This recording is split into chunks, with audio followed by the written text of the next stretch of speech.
Привет, друзья мои, с вами Вальдемар Нефудблогер, и сегодня мы начинаем серию новогодних блюд. Блюда для новогоднего стола. И сегодня мы приготовим с вами салат, который вы чаще всего называете оливье. Но это на самом деле не салат оливье. Поэтому история Люсьена оливье, его знаменитого салата и сравнение двух рецептов. Но сегодня мы готовим то, что изначально называлось русский салат. И делаем это по рецепту 1912 года. Поехали!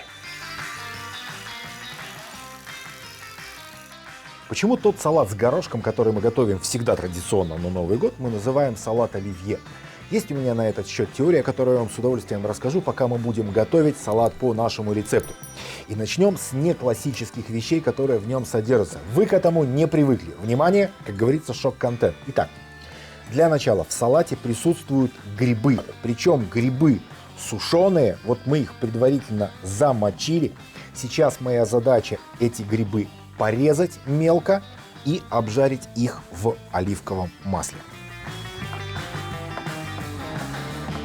Знаете ли вы, друзья, вообще, откуда появился салат оливье? Есть одна, как говорится, старая история. Жил-был когда-то повар французского происхождения, и звали его Люсьен Оливье.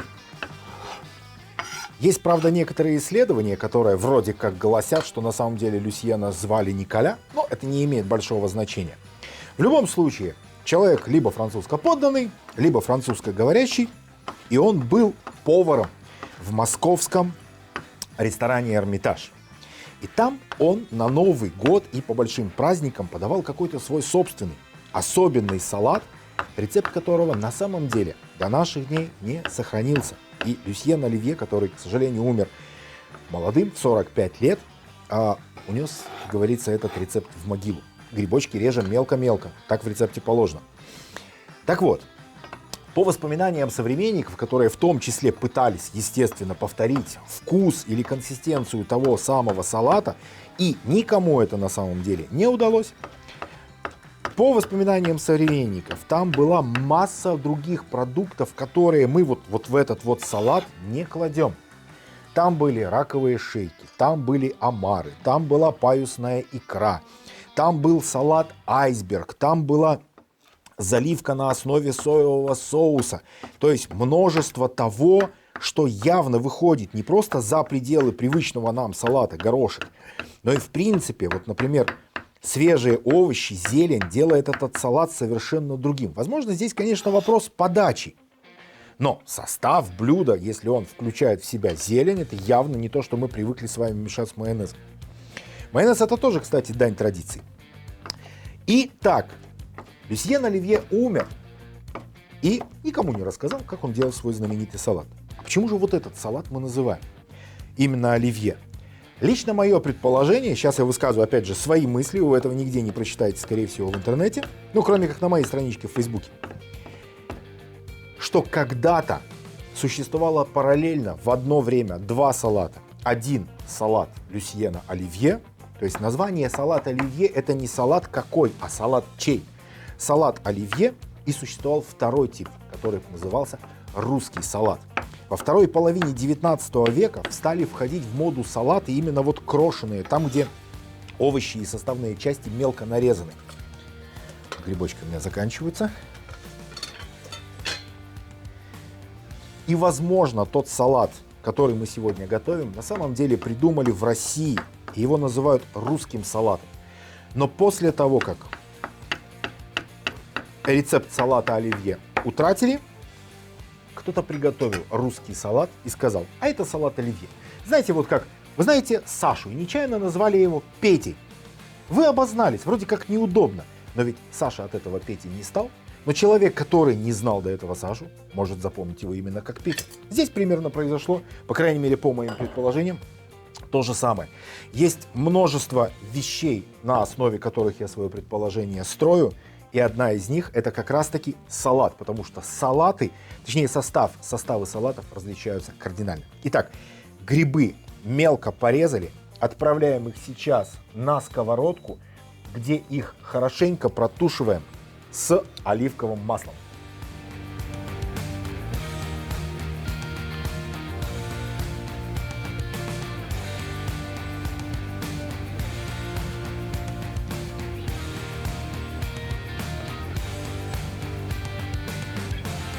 Вообще, друзья, сушеные грибы стоят недешево. Ой, как недешево, я вам скажу. Так вот, есть один маленький нюанс. Вот сегодня я не пытаюсь удешевить за счет применения там подсолнечного масла. Ведь можно взять свежие грибы вместо сушеных. Часто так говорят, когда видят сушеные грибы в большом количестве. Но мы сегодня сделаем правильно, то есть сделаем аутентичный салат по конкретному рецепту и не будем в нем ничего заменять. Точное описание со всем граммажом и всем остальным я дам, естественно, под видео. Но сейчас мы в первую очередь стараемся готовить именно так, как оно было. Поэтому сушеные грибы и оливковое масло.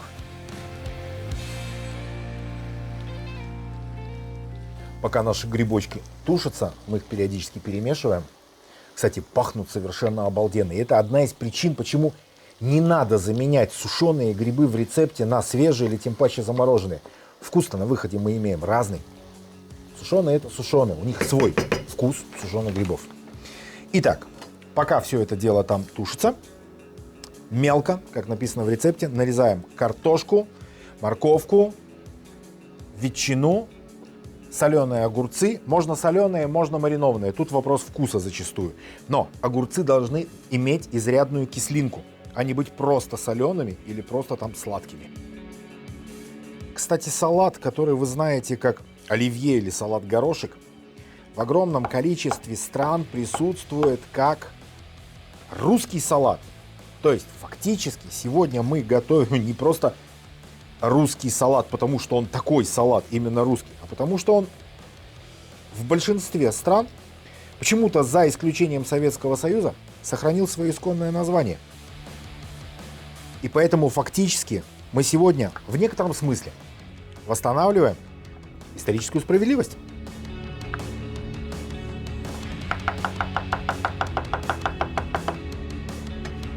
Я не стараюсь резать морковь вот кубиками, как это стандартно делают. Хотя можно и кубиками, по большому счету. Но в рецепте написано мелко.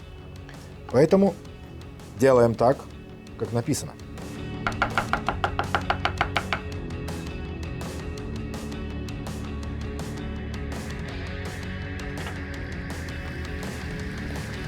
Кстати, вопрос. А сколько тушить сушеные грибы?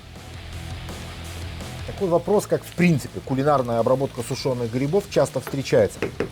На самом деле ведь сушение грибов не является ни термической обработкой, ни какой-то подготовкой. Поэтому грибы у вас сушеные или свежие, обрабатываются они абсолютно одинаково. Почему?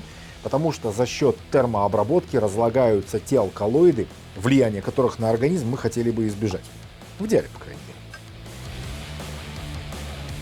Поэтому, соответственно, и сушеные грибы обрабатываются где-то хотя бы минуток 15. Поэтому не разводите огонь слишком сильно, чтобы их не сжечь.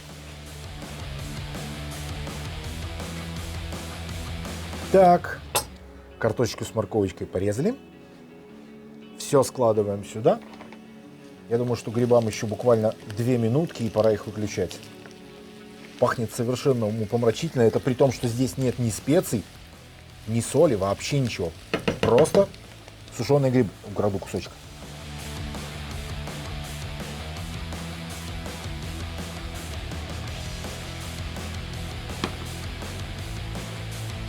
Так, следующим этапом нарезаем ветчину. Точно так же, мелко кубиками. Кстати, почему ветчину, а не колбасу? Вообще вареная колбаса, будем говорить, по большому счету, это продукт дешевый, ну такой вот народный. Потому что, ну, в хорошей вареной колбасе, там, высшего сорта или даже сорта экстра, на самом деле очень много мяса. Если вы возьмете колбасу чуть-чуть поплоше, первый, второй, тем паче второй сорт, что там есть в составе, лучше не считать. Но если мы готовим, а как мы видим, опять же, грибы, оливковое масло и все остальное, салат достаточно богатый во всех смыслах слова, то, естественно, лучше не надо использовать в нем дешевую вареную колбасу.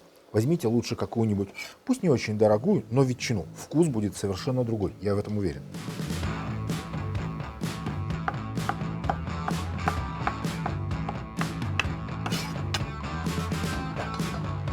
Грибочки выключили.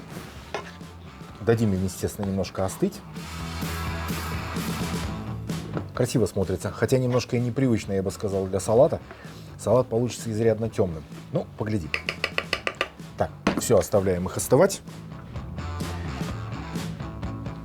Ветчину сбрасываем к остальным овощам.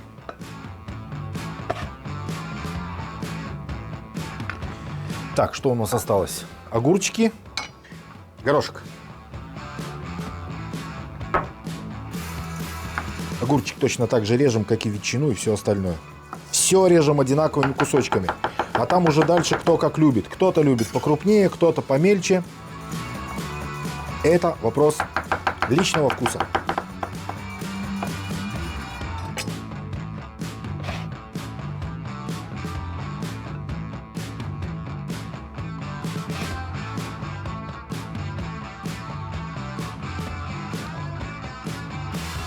Итого имеем картошка, морковка, ветчина, горошек, огурцы. Дальше неожиданное. В этом салате присутствует, знаете, что такое? По-болгарски это называется магданос. По-русски это просто петрушка. Поэтому режем петрушечку точно так же мелко и отправляем ее туда в салат.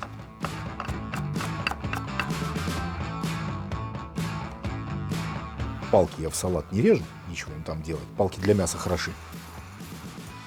А зелень крошим меленько.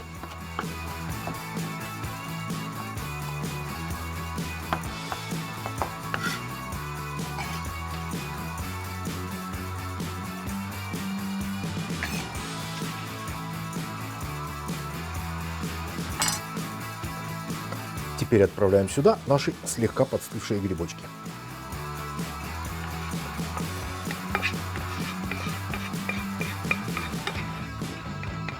Масло тоже все соскребаем. Пусть оно лучше в салат уйдет, чем в раковину. Теперь еще одна маленькая неожиданность. Мы это аккуратненько перемешиваем. И салат на этой стадии заправляется. Во-первых, солится. Все овощи варил без соли. Поэтому солится. Где-то на это количество от пол-ложки до чайной ложки соли. Дальше. Перчица. Обязательно. Слишком много не будем, в конце концов, это не мясо. Дальше. Сюда еще добавляется оливковое масло и уксус. Как вы понимаете, в 1912-м спиртового уксуса, скорее всего, не было, поэтому уксус используем в первую очередь винный. Много не добавляем, но положим так, чтобы он чувствовался, чтобы он дал свою кислинку. Пока смахивает на винегрет, но это ведь еще не весь салат. Так, салатик пусть напитывает. Яйца, чуть не забыли яйца. На этот объем нам нужно 4 яйца. Яйца не сильно крупные, в данной ситуации S1. Чистим, режем точно так же кусочками и отправляем в салат.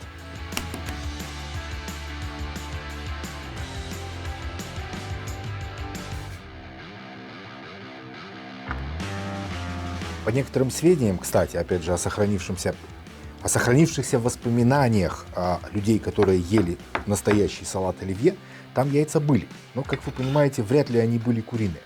Кстати, в старой, назовем это так, барской кухне, кухне для богатых людей, чаще всего яйца бывали перепелиные, цесарины, да и многих других птиц. Курица считалась как бы всегда мясом дешевым, и точно так же куриные яйца были продуктом дешевым. Богатые люди ели яйца из чего-нибудь посложнее, соответственно, были не просто подороже, а именно из этого, в том числе, я так предполагаю, родилось заблуждение о том, что яйца перепелок намного питательнее или намного полезнее, то есть то, что ели богатые, чем то, естественно, что ели бедные, простые вареные куриные яйца.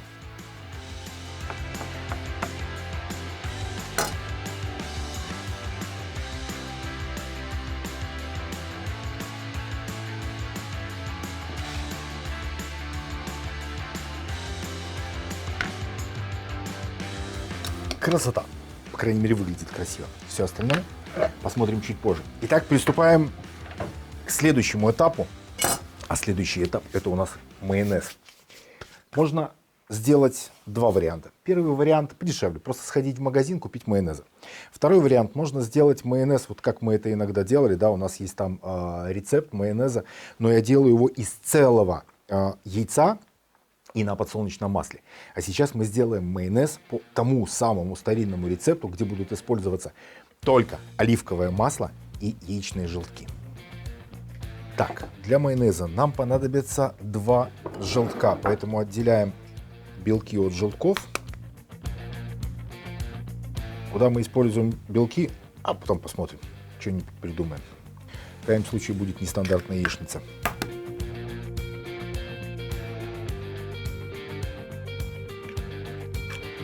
Так, следующим этапом нам понадобится сюда немножко соли, а треть чайной ложки, не больше. Примерно с пол-ложки. Вообще о ложках идет речь, конечно, столовых, поэтому ровную ложку горчицы. Горчицу можно использовать как сухую, так и в таком виде. Так, возьмем чашечку для взбивания. Есть, опять же, варианты. Можно использовать, если у вас есть густой венчик. Можно работать обычным венчиком, вот чем-то типа такого. Но на самом деле рука, что называется, устанет, потому что процесс достаточно длительный и достаточно трудоемкий. Поэтому возьмем миксер, обычный взбиватель, ни в коем случае не блендер.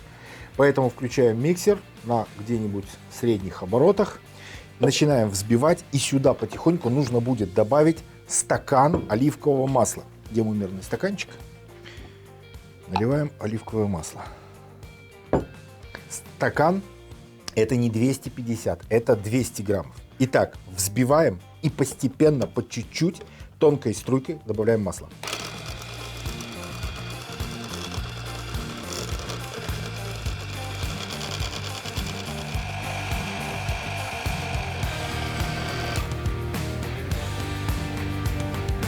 Смотрите, вот так выглядит настоящий, оригинальный майонез из оливкового масла. Теперь сюда нужно будет добавить сок половины лимона и пол столовой ложки уксуса.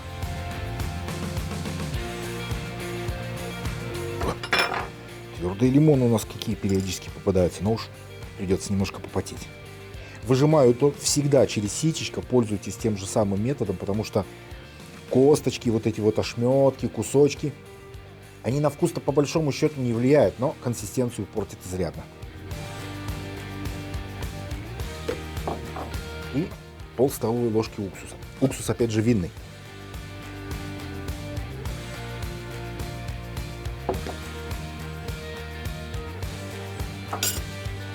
И взбиваем еще разок.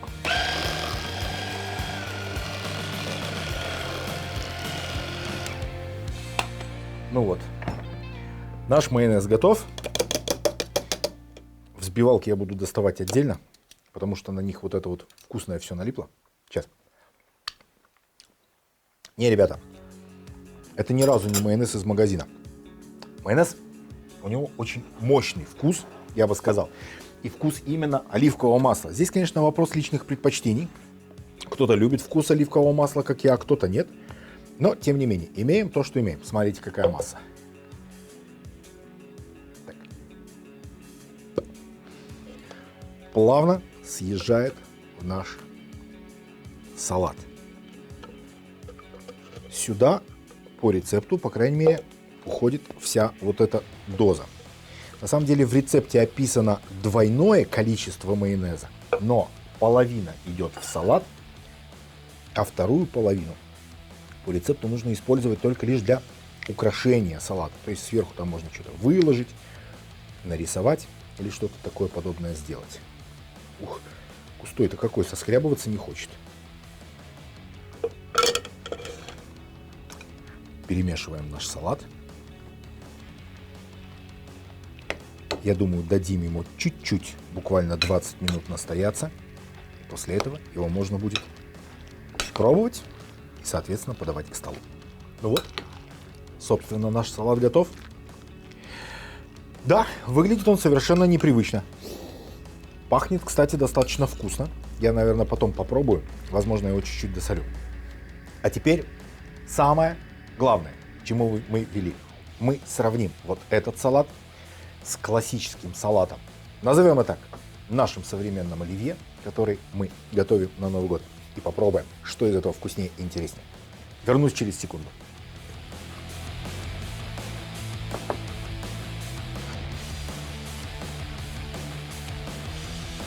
Итак, передо мной на столе два салата. Вот этот современный оливье, горошек, он же овощной с колбасой, взятый из ближайшего, назовем это так, объекта общепита. То есть обычный классический салат-горошек. Вот это русский салат по рецепту 1912 года, который мы с вами приготовили. И сейчас мы попробуем и то, и другое. И скажем, похожи эти салаты или нет.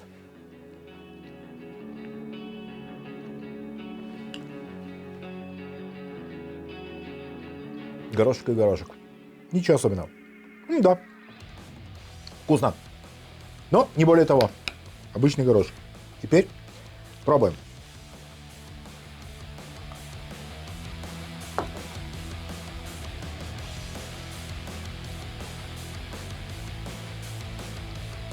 Это вкусно.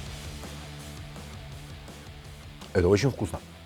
Вкус грибов очень хорошо чувствуется. Мощный вкус оливкового майонеза, оливкового масла. Досаливать я бы даже не стал. Только если чуть-чуть на любителя. Но то, что это абсолютно другой салат, это я вам даю гарантию, это 100%. Но, кстати, про этот салат я вам хотел рассказать еще одну маленькую вещь. Секунду. 1912 год. Больше 100 лет тому назад. И сейчас у нас процветают феминизм, сексизм, еще всякие измы. Но общество было гораздо более архаичным в начале 20 века. Поэтому люди, которые писали, публиковали книги и в первую очередь рецепты, это, как правило, были не как сейчас, это можно в 20 лет издать книгу рецептов. Тогда это были люди, как правило, умудренные опытом, жизненным опытом. И составители рецепты были, как правило, людьми уже взрослыми, а то, я бы сказал, зачастую, возможно, даже и пожилыми. Поэтому не исключено, что тот человек, который в 1912 году издал рецепт вот этого салата, он знал, что такое настоящий салат оливье. Поэтому это он преподнес как совершенно другой салат. Русский салат, который похож по консистенции, частично по составу на современный салат горошек оливье, но он просто другой. Он дорогой. Салат богатый, с высокой стоимостью, очень высокой калорийностью. Гораздо проще нам, конечно, и дешевле использовать вот такой вариант. Но лично я для себя в этом году на новогодний стол поставлю вот это. Пробуйте. Я жду потом ваши комментарии внизу под этим видео. А сейчас подписывайтесь на наш канал. Мы только начали наши новогодние выпуски. И скоро мы будем для вас готовить новогодний стол по-болгарски. Пока, друзья. Приятного аппетита.